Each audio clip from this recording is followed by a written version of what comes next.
le docteur français, le médecin français Raoul, qui est devenu célèbre aujourd'hui sur le continent africain, avait bien dit que les Africains aujourd'hui résistaient, ou que les Africains pourraient mieux résister parce qu'ayant déjà dans leur environnement de nombreuses solutions pour lutter contre ce coronavirus. Bon, alors donc vous allez dans ce sens-là pour dire que les plantes pour soigner le coronavirus sont nombreuses et se trouvent dans notre environnement. Mais il faut déjà comprendre, parce que pour nuancer, que les plantes pour soigner le coronavirus sont nombreuses et se trouvent dans notre environnement. Mais il faut déjà comprendre, parce que pour nuancer, pourquoi est-ce qu'au départ, ils ont cru que le coronavirus devait décimer l'Afrique?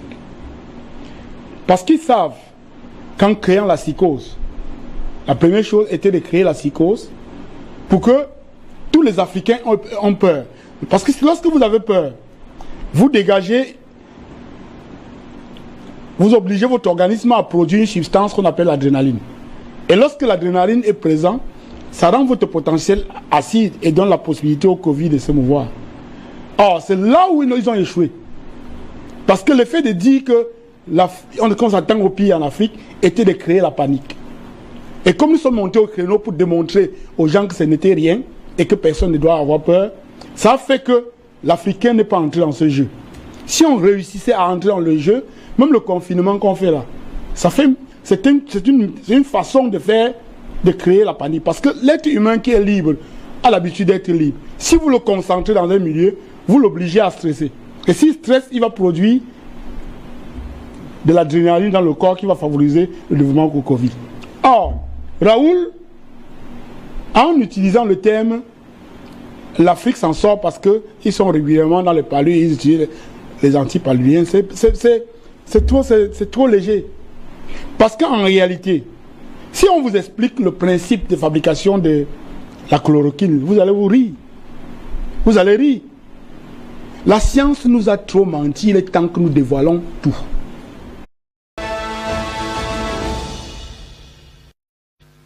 Merci de nous retrouver, c'est la Palabre intellectuelle et vous êtes bel et bien installés. Et le thème de cet après-midi, bien sûr, comprendre cette catastrophe qui avait été annoncée et qui n'aura finalement pas eu lieu sur le continent, les experts signalant que le pic en matière de propagation du virus a d'ores et déjà été atteint sur le continent. Le nombre de décès n'a rien à voir avec ce qui avait été annoncé. D'ailleurs, nous allons le voir dans cette émission avec les chiffres publiés ce jour même par l'Union africaine. Mais en attendant, je vous propose ce récit qui nous précise le départ de cette première commande de Covid organique en parlant du traitement malgache qui a été présenté récemment. La Guinée équatoriale est le tout premier pays à l'avoir commandé sur la base, bien sûr, de ce que ce produit est fait à base d'une molécule qui lutte contre le paludisme et qui est mondialement reconnue. Alors, les Équato-Guinéens y sont allés pour booster la lutte contre la propagation du coronavirus et pour également accentuer le traitement. Je vous propose ce récit et nous revenons. L'avion en provenance de Guinée équatoriale a atterri sur le tarmac de l'aéroport international d'Ivat ce jour à 15 h. Sa mission est de transporter la tisane Covid Organics, le fruit de la recherche malagasy, pour lutter contre le Covid-19. La délégation guinéenne a été conduite par son vice-ministre de la Santé, Mitoa Ondo Aekaba. Côté malagasy, le ministre de l'Intérieur et de la Décentralisation, le ministre de la Santé publique, le ministre de l'Enseignement supérieur et de la Recherche scientifique, le directeur général de l'IMRA et des hauts responsables au sein de la présidence de la République ont accueilli ces hôtes guinéens. 10 000 sachets de CVO préventifs et 1500 curatifs ont été offerts à la Guinée équatoriale. Dans la foulée, le vice-ministre guinéen a passé le message de félicitations de leur président à son homologue malagasy. Il a avancé que la découverte de cette tisane Covid Organics pour lutter contre le Covid-19 est une fierté pour tout le continent africain. 200 cas confirmés de coronavirus sont enregistrés en Guinée équatoriale avec un décès, d'après les dires de leur vice-ministre. Toutefois, ces malades n'ont aucun symptôme, selon toujours ses explications. Par ailleurs, le ministre de l'Intérieur malagasy, Tinarvel Razafmaev, a rassuré que la Guinée équatoriale a déjà mené des études avant de commander les CVO à Madagascar. Lors de ce passage en terre malagasy, le représentant guinéen a remis une lettre officielle adressée au président Adjadzel pour ce don. L'État malagasy a également offert des colis de CVO destinés à la diaspora malagasy résidant en Guinée équatoriale. La délégation guinéenne a quitté le sol malagasy vers 17 h, emmenant avec elle les CVO Made in Madagascar.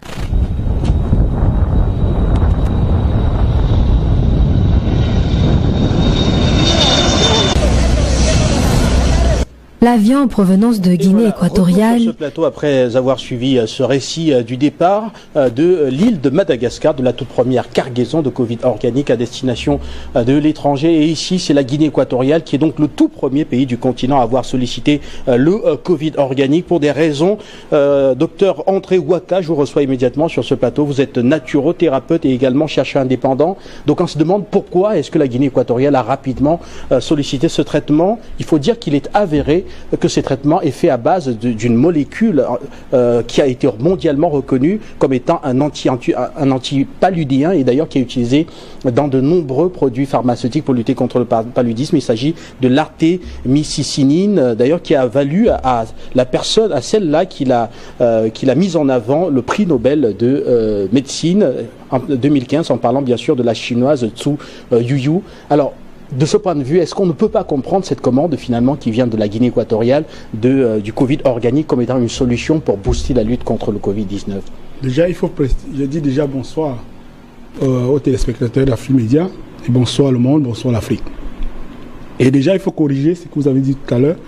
Ce n'est pas une molécule appelée l'artémisine, mais c'est plutôt la plante appelée l'artémisia. Alors, j'ai bien fait la différence dès le départ. J'ai parlé de l'artémisia comme plante. Et dans l'artémisia, il y a de nombreuses molécules. Et celle qui avait été isolée et utilisée pour lutter contre le paludisme par la chercheuse Zhu Yuyu, c'est l'artémicicinine. Oui, c'est une erreur grave. La molécule, oui.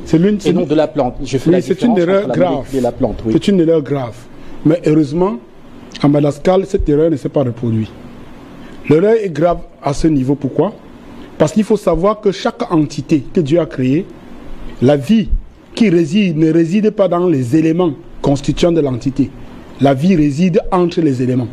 Lorsque vous séparez un élément d'une entité, l'entité est morte et l'élément est mort.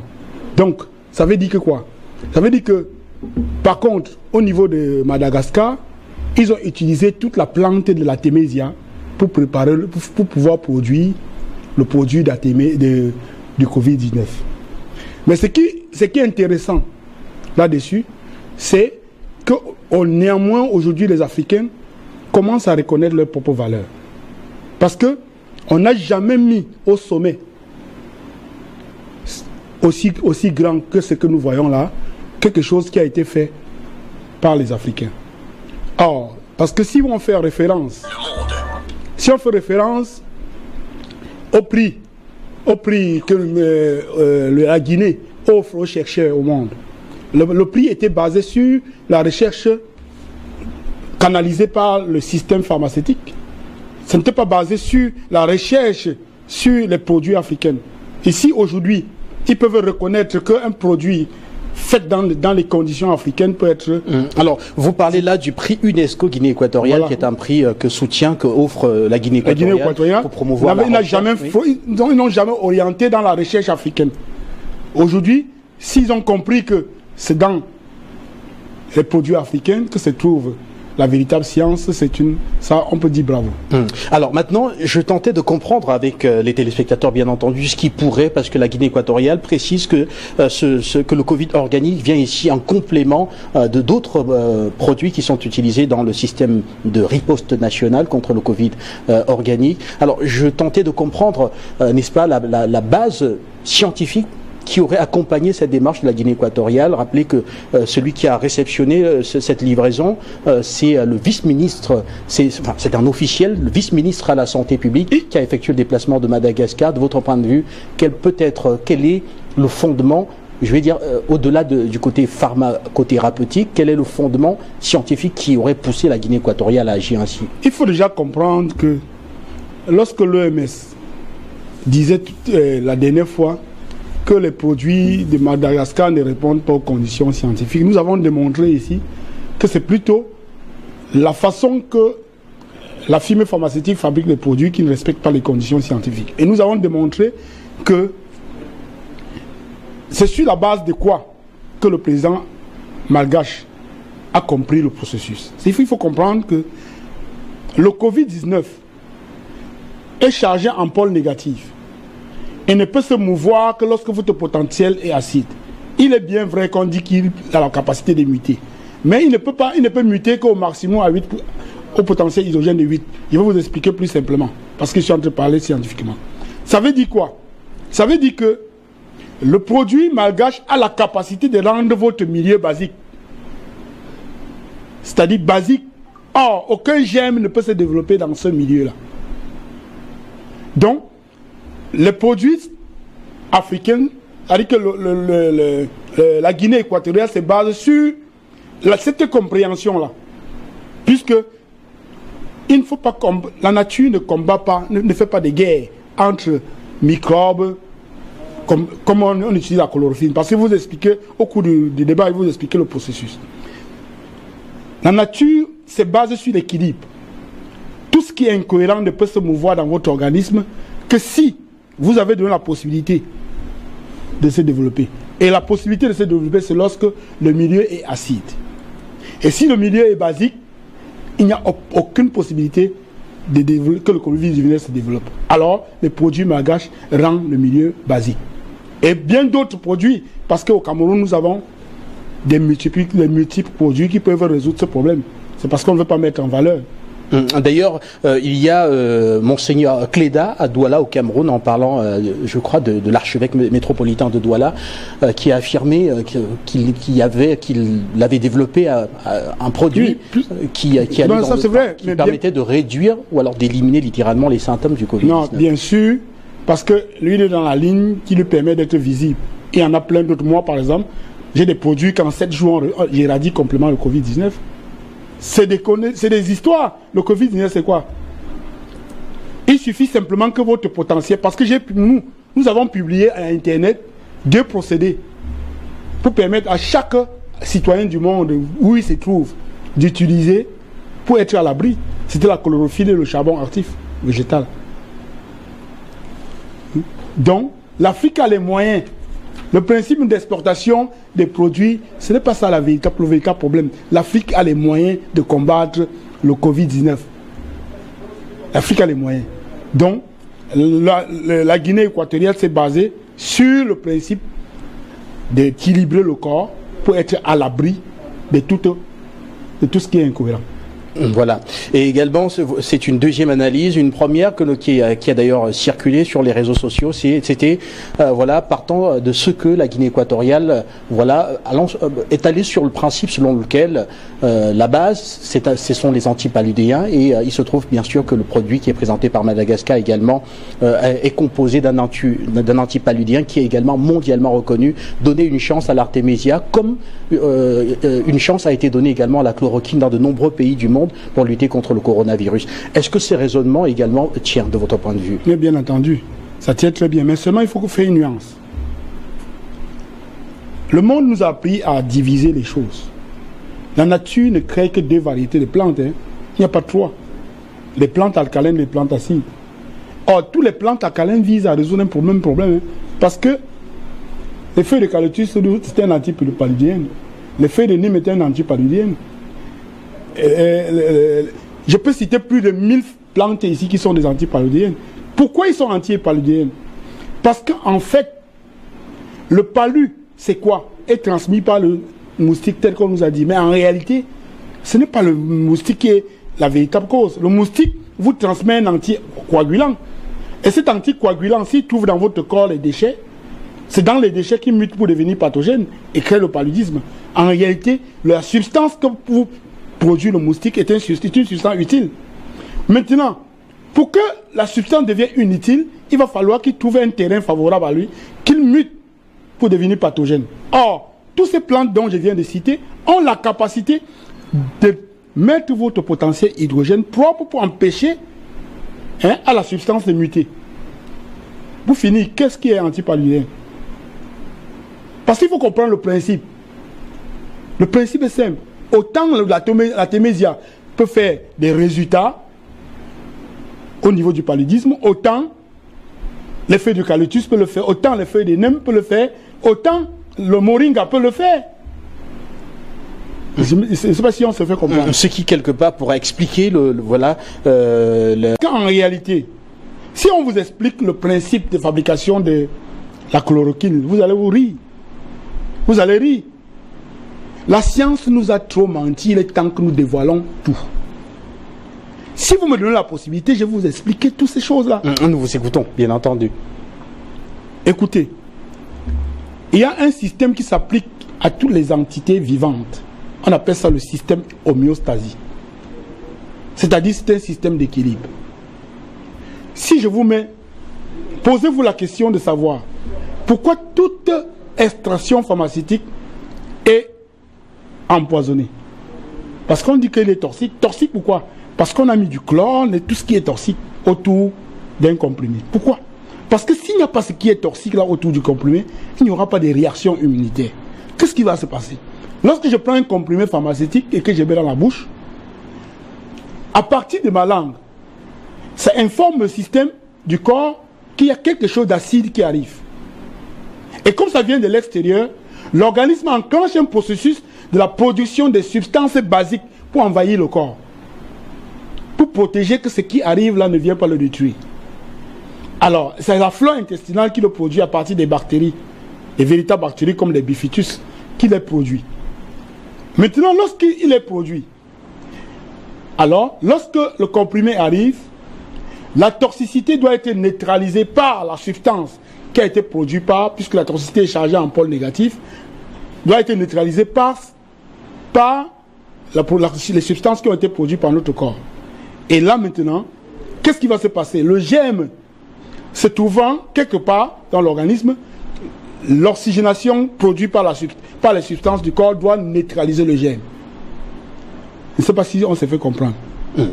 Alors, si je comprends bien, vous dites que le produit pharmaceutique qui est consommé vise simplement à déclencher un processus au sein de l'organisme qui va s'occuper, lui, qui en réaction à cette substance qui venant de l'extérieur va neutraliser le germe qui était déjà présent. Qui était déjà présent. Oui. Voilà. Mais le danger maintenant qui se trouve, c'est que ces substances que le corps produit sont stimulées par l'alimentation que nous consommons. Au bout d'un certain temps, ces substances s'épuisent. Si vous lui donnez le comprimé pendant plus de 10 jours, les substances s'épuisent et le processus s'inverse. Au lieu de... Le poison va maintenant neutraliser la toxicité et détruire le corps. Et ça, c'est la mort. Vous comprenez un peu? Or, le principe des plantes naturelles consiste à faire quoi? Consiste donc que vous consommez les aliments qui ne touchent pas le système homéostasie, mais qui viennent eux-mêmes neutraliser le milieu, l'acidité qui se trouve dans le milieu, et dans le terrain basique, au point où aucun germe ne peut plus se développer. Voilà comment est-ce que les produits naturels agissent. Alors, ils vous répondent immédiatement que, en consommant par exemple l'artémésia entièrement, cette artémésia contient au-delà de la molécule, je vais dire par exemple comme traitement contre le paludisme, les scientifiques de l'Organisation mondiale de la santé répondent que en consommant l'artémésia en tant que plante, on consomme 9 autres molécules qui sont à côté, environ 9 autres molécules qui sont à côté de la molécule même qui a été identifiée dans l'artémésia comme luttant contre le paludisme, et qu'à partir de là, combiné, cela pourrait créer plutôt des réactions, des résistances de la bactérie qui cause le paludisme dans le corps, et donc vous poussez plutôt à une septicémie plus tard. Non, il ne faut pas qu'on dise des bêtises, parce qu'ils veulent démontrer. Je vais vous prendre un exemple. Ce n'est pas parce qu'à l'intérieur d'une entité se trouve un aliment chargé en pôle négative que l'aliment est toxique. Je vous prends un exemple simple. Le sel de cuisine est constitué de 3 molécules principales. Le potassium, le sodium et le chlore. Le chlore, c'est l'eau de Javel. Mais s'il n'est pas dans le sel de cuisine serait un problème pour l'homme. Qu'est-ce qui va se passer? Lorsque vous mettez de l'eau dans le sel de cuisine, parce que le chlore est chargé en pôle négatif, le potassium est chargé en pôle positif et le sodium en pôle positif. La charge positive de sodium et de potassium doivent neutraliser la charge du chlore. Et pendant qu'ils neutralisent la charge du chlore, ils vont réduire la charge plus du potassium et du sodium pour l'équilibrer, pour que l'organisme soit capable d'assimiler. Mais si vous allez dans le sel chercher la toxicité, vous y trouverez. En isolant par exemple uniquement le chlore qui serait toxique. Vous y trouverez. Or, par contre, ce n'est pas parce qu'il y a un aliment chargé en pôle négatif dans une entité que l'aliment est toxique. Je vous prends un exemple. Tous les légumes portent en eux des charges négatives toxiques. Et c'est la nature qui les émet. On appelle ça les alcaloïdes. Pourquoi? Parce que les légumes, s'ils n'ont pas de charges toxiques à l'intérieur, en leur sein, les herbivores vont faire disparaître l'espèce. Qu'est-ce qu'ils font? Si vous mangez les légumes à plus de 15 jours, ça va vous puger pour vous obliger à attendre et manger autre chose pour permettre que l'espèce se perpétue. La nature est intelligente. Ce n'est pas que à l'intérieur de ces légumes, puisqu'il y a ces alcaloïdes, ça veut dire que ces alcaloïdes, il faut les isoler. Par contre, c'est quand vous isolez un élément dans une entité qui a un problème, je vous explique. L'organisme assimile les aliments de deux façons, en lévogie et en destrugie.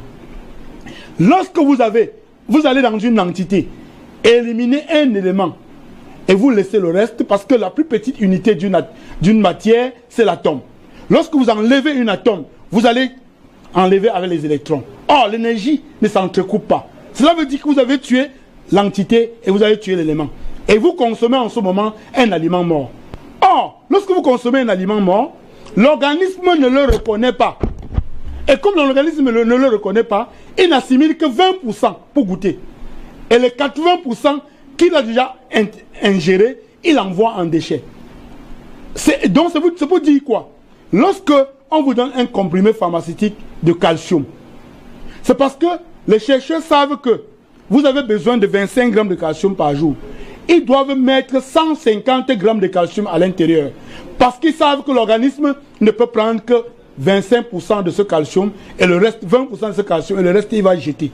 Et lorsqu'il va jeter donc, le calcium, le surplus de calcium qu'il rejette, va se transformer en acide et absorber ce que vous avez consommé et absorber ce qu'il y en avait. C'est pour ça que toutes les mamans qui souffrent d'arthrose, lorsqu'ils prennent le calcium pharmaceutique, leur problème s'aggrave. Parce que ce calcium va absorber ce qu'il y a à l'intérieur de leur corps. Lorsque vous avez séparé un élément dans une entité, ça devient un poison. Alors, ce qui revient à dire qu'on n'aurait jamais dû séparer l'artémisinine de l'artémisia. On aurait dû laisser l'artémisia qui naturellement est équilibrée, agit dans son équilibre ensemble naturel, pouvoir agir dans cet équilibre naturel dans l'organisme et permettre à l'organisme, voilà, de pouvoir se débarrasser de certaines des bactéries. Je vous prends un exemple simple, très simple, le sucre par exemple. Le sucre, on le diabolise partout que le sucre est dangereux. Mais pourquoi? Parce que dans toute entité sucrée, Dieu a mis le calcium, la vitamine B et les fibres. Et l'ensemble des quatre, quand ils sont ensemble au niveau de la flore intestinale, ils se transforment en une entité pensante, se disposent à l'organisme selon le besoin de l'organisme et donnent le sucre à l'organisme selon son besoin. Et le reste du sucre est conservé dans les fibres. Lorsque un des éléments de ces quatre ne sont pas présents, par exemple s'il n'y a pas le calcium, l'organisme va envoyer tout le sucre dans le sang et aller dans la réserve du sucre qui est dans du calcium qui est dans les os, enlever le calcium pour venir assimiler ça dans le sang. Et c'est pour cela que le sucre devient dangereux. Pourquoi? Parce qu'on lui a séparé de son entité. La ségrégation d'un élément de son entité est un danger pour le monde. Il faut le reconnaître. Il faut consommer les plantes dans leur entité. Alors les plantes dans leur entité pour rendre le milieu neutre, enfin vous avez utilisé l'expression pour créer l'équilibre dans le corps. Voilà, et non pas consommer donc un produit pharmaceutique ici pour plutôt créer une réaction de l'organisme qui devrait neutraliser le germe responsable de l'infection par la suite. Merci à vous. Cela pourrait quelque part, si on s'en tient à votre analyse, expliquer pourquoi est-ce que les Africains jusqu'ici n'ont pas été véritablement touchés par ce Covid-19. En parlant du nombre de décès, on va faire le point tout à l'heure avec l'Union africaine sur le nombre de décès. On verra que cela est, mais alors, à des années-lumière, par exemple, des chiffres qu'on a eu aux États-Unis ou encore en Italie. Et jusqu'ici, de nombreux chercheurs du monde entier tentent de comprendre pourquoi cette faible réaction au Covid-19 sur le continent africain, en parlant des conséquences et des décès qui ressortent de là. Vous avez soutenu que cela est dû à la consommation de plantes africaines une consommation d'ailleurs qui au-delà même d'être pris comme traitement du Covid-19, est une consommation habituelle chez de nombreux Africains qui consomment beaucoup de décoctions. Oui. Il faut d'abord comprendre la définition de l'homme, parce qu'il faut partir de là. Regardez le globe, et je dis ça tout le temps. Le globe, la partie occupée dans le globe représente 25%. Et l'eau occupe 75% de toutes les autres parties du globe. L'homme que nous sommes, la partie de la chair qui nous occupe, c'est-à-dire que l'eau, si vous pesez 100 kg, vous aurez 75 litres d'eau. Et 25 kg représentent la chair et les os. Vous comprenez donc que l'homme est la miniature de la nature. Et l'homme est quoi? C'est un assemblage des éléments chimico-organiques. Et c'est ces éléments de façon harmonieuse qui nous confèrent la vie. Ça veut dire que nous sommes une composition des éléments. Calcium, magnésium, phosphore, tout ce qui constitue l'univers. Et cette matière a besoin de la vibration pour créer la vie. Au cours de la vibration dont l'énergie agit sur la matière, les éléments constituants de notre corps se dégradent en forme de déchets. Et notre corps doit enclencher un processus de la famine pour que nous mangeons pour récompenser ce qui a été perdu. Et la vie continue. Deux choses causent la maladie. La carence des éléments qui nous constituent ou bien les déchets qui ne sont pas éliminés. Car toutes les maladies, à 80%, ne peuvent se développer que dans les déchets que notre corps n'a pas pu éliminer.